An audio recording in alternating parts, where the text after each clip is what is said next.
Bonjour, j'adore les supraconducteurs et aujourd'hui je vais vous montrer mon expérience préférée avec un supraconducteur. Alors les supraconducteurs, vous savez, c'est ces matériaux qui, quand on les refroidit, comme cette pastille par exemple, conduisent absolument parfaitement le courant et font léviter les aimants. Mais l'expérience que moi j'adore, c'est pas une expérience de lévitation, c'est une expérience bien plus incroyable.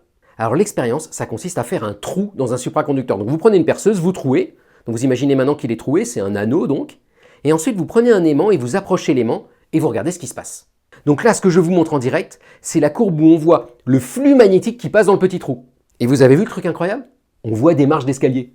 Mais là où ça devient absolument fabuleux, c'est si vous mesurez la hauteur de ces marches. Eh bien, vous allez toujours trouver le même nombre. Et ce nombre, c'est E sur 2H. La charge d'un électron sur 2 fois la constante de Planck. C'est incroyable parce qu'on peut faire cette expérience avec n'importe quel supraconducteur, du plomb, de l'aluminium, de l'étain, cette pastille noire. On peut donner la forme qu'on veut à l'anneau. On peut lui donner la taille qu'on veut, on mesurera toujours E sur 2H.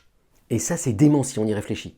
Il y a une espèce de truc universel qui émerge de cet anneau supraconducteur et qui se fiche de la forme de l'anneau lui-même. Alors d'où ça vient? La raison, vous allez voir, elle est très élégante, mais il faut vous accrocher un petit peu. Dans ce supraconducteur, il y a une petite vague d'électrons quantiques. Donc vous imaginez une très jolie vague qui est en train de tourner dans le supraconducteur. Mais cette vague, pour qu'elle existe bien, il ne faut pas qu'elle se brouille, vous voyez, il faut qu'elle se superpose parfaitement à elle-même quand elle a fait un tour, 2 tours, 3 tours. Mais quand vous approchez un aimant, ça brouille la vague. Et donc sans vous le dire, le supraconducteur crée un petit courant en son sein pour s'opposer à l'aimant. Et pour s'y opposer jusqu'au moment où l'aimant met juste le bon champ magnétique pour que la vague se superpose bien.